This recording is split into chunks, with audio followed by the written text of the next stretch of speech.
the status of Jake Myers? Do you expect him to be on your roster for the World Series? We still, we're not going to announce any of our playoff rosters, for a while. So, not at liberty to say right now because they're still trying to determine that. So, We'll go to Chandler on your left.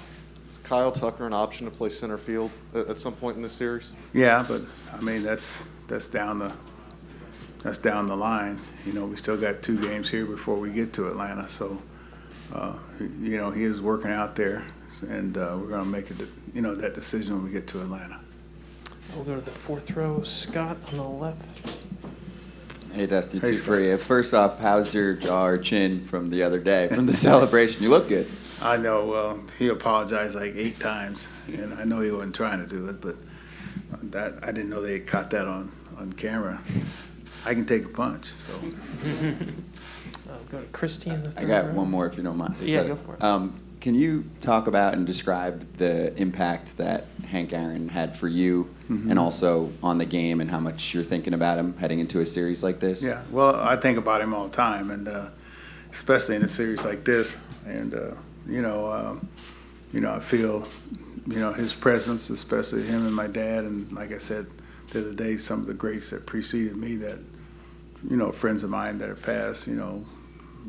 Thinking about J.R. Richard and Toy Cannon and Bob Watson and all the guys that I've come in contact with. Jim Gilliam, Roy Campanella, Don Newcomb, Don Baylor, a good friend of mine. I know he be pulling for us here. So he had a tremendous impact, not only on the baseball field, but on my life and in my family and in my business.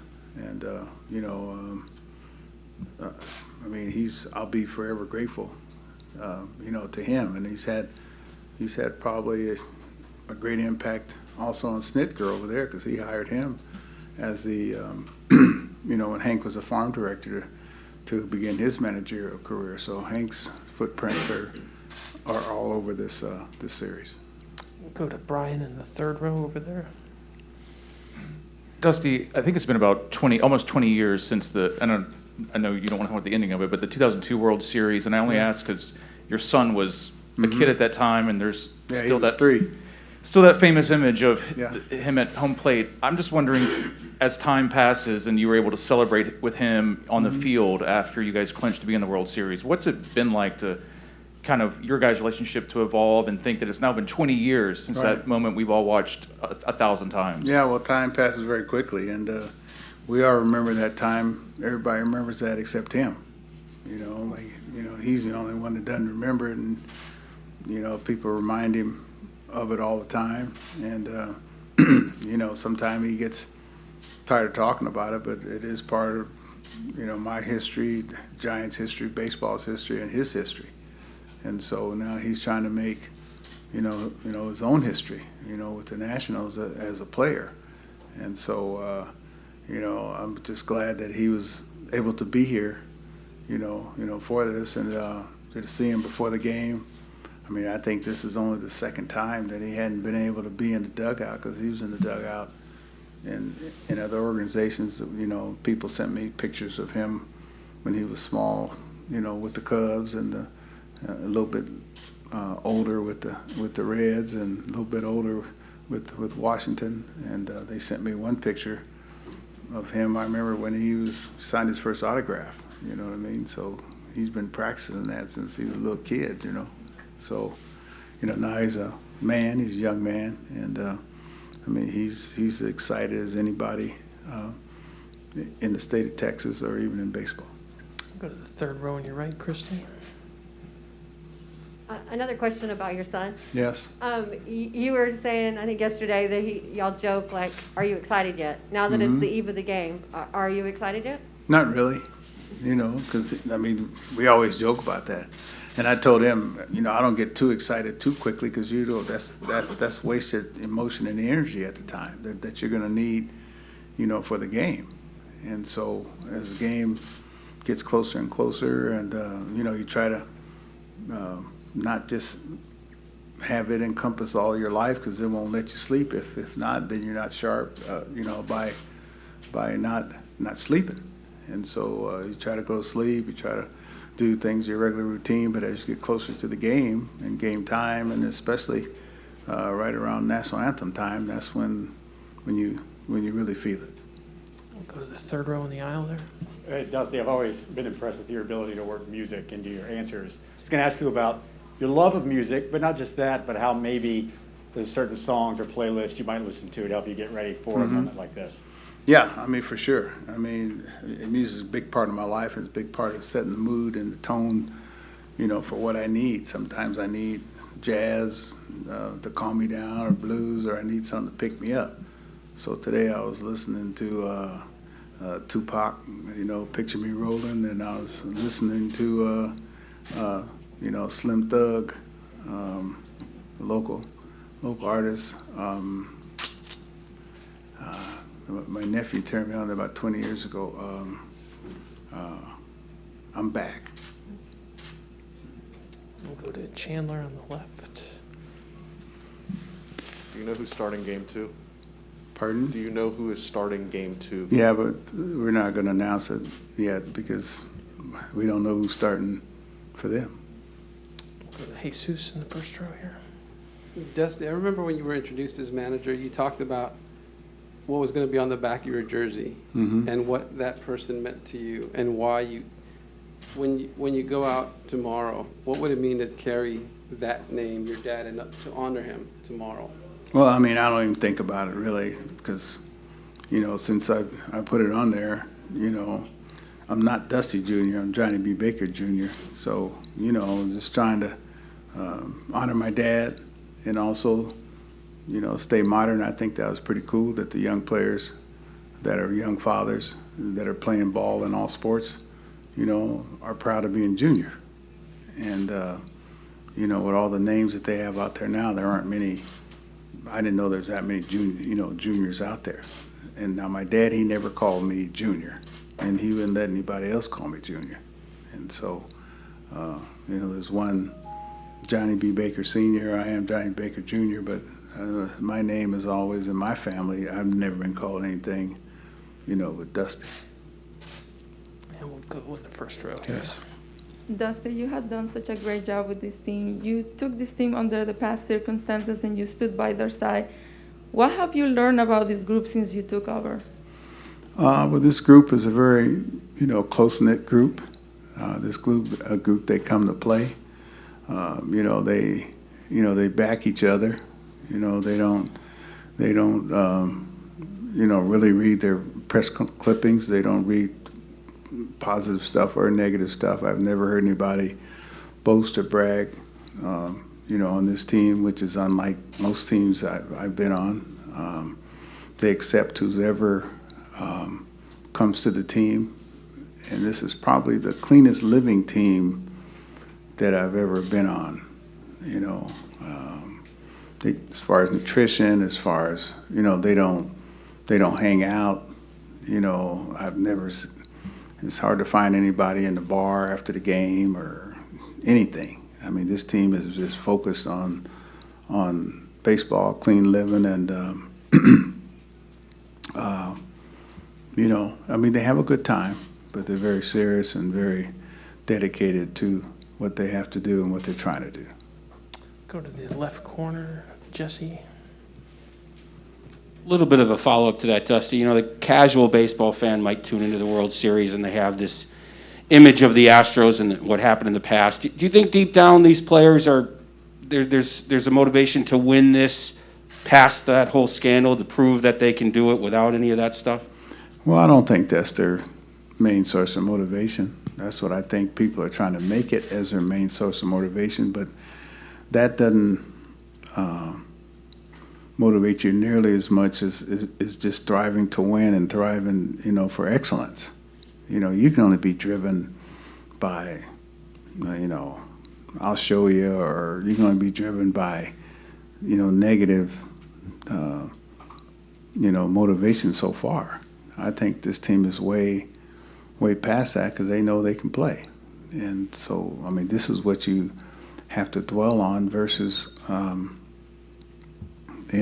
me against the world, because that doesn't, after a while, know, like how long can you have that mantra? So I think that's been gone a while. I mean, we are here where we wanted to be, and so you just play the game. I mean, you play the game for the love of the game and the love of winning, and they're about winning, and I'm about winning. I mean, I've always been about winning my whole life. So this is just, it's perfect for both of us.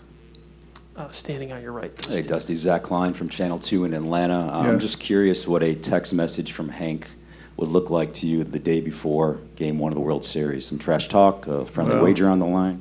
No, there's no trash talking. Or number one, I'd be scared. You know what I'm saying? And so, and number two, he wouldn't text me.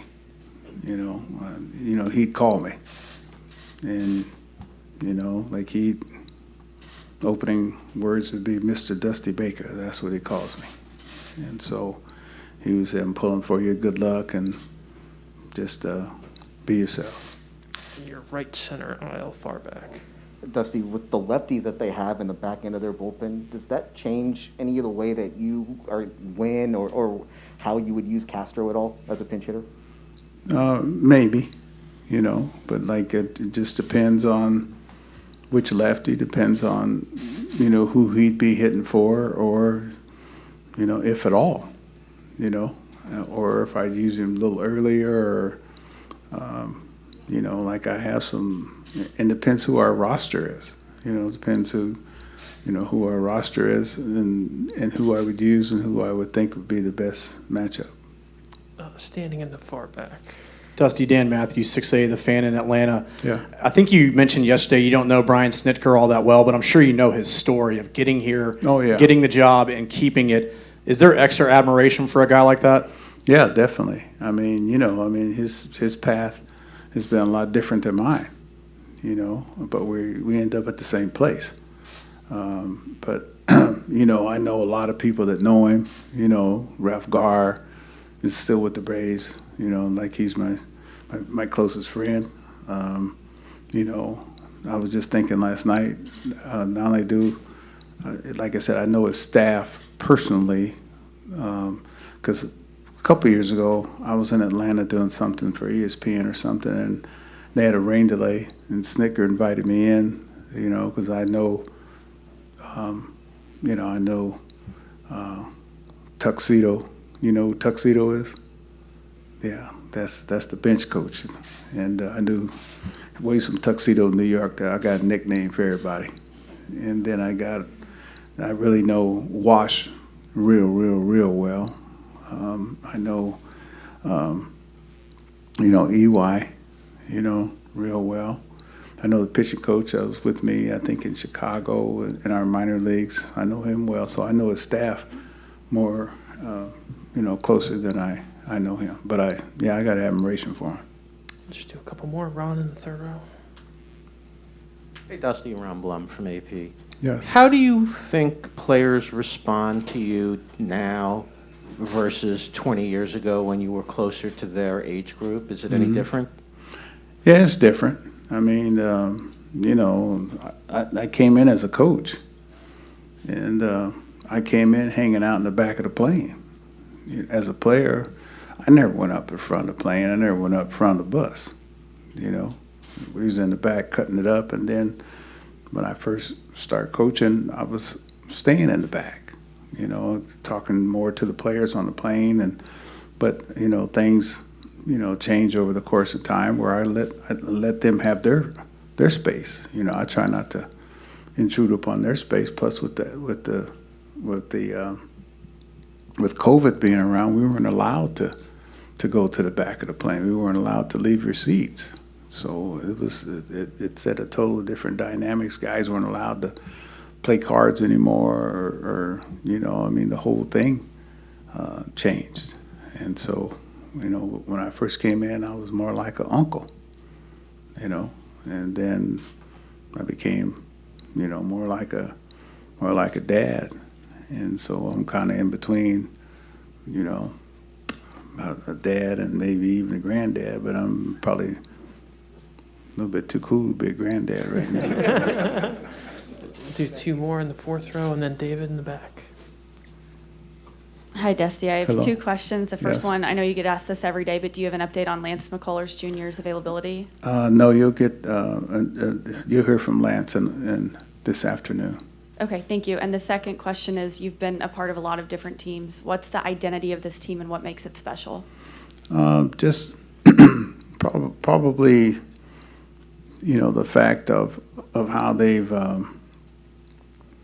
everybody talks about that window of opportunity to win, and then most teams go from that opportunity to win to the bottom and basement and build it all over again. But this team is totally different from the top down. And Jim Crane doesn't really, believe in tearing it down. We believe in adding on and keeping the right pieces there. And, I got to commend James Click for, revamping our bullpen, but keeping the team, together. I mean, even there were some things that I didn't know how to feel or necessarily agree with, but I got to commend him that, he was right, and things have worked out right, for us and for the players that we got, and that's what a team is all about, difference of attitude and difference of what makes the world go around is that, nobody agrees all the time. I don't know how you guys' job, or maybe you guys agree all the time. I doubt it. So, but that's what makes the world go around, or differences of opinion. We'll finish up with David in the back. Dusty, what's been the value of having Ralph Carr here as a friend and a sounding board? And does he still get his tickets even though he still works for the Braves? No, I can't tell you all that because I can't get you in trouble. But he's a Brave all through and through, and he's a Brave fan through and through. And I don't put any pressure on him as far as the personal with me and who he works for. But it's been great being in the city with Ralph. It's been great talking baseball. I mean, sometimes I don't feel like talking about it, and he talks about it anyway. And it's been great to have his wife Ruby cook for particularly me and Gary Pettis, and Ralph would drop it off, and she cooks. Boy, she can cook. I mean, she can really cook. And so that's been great, where you feel, like you're at home.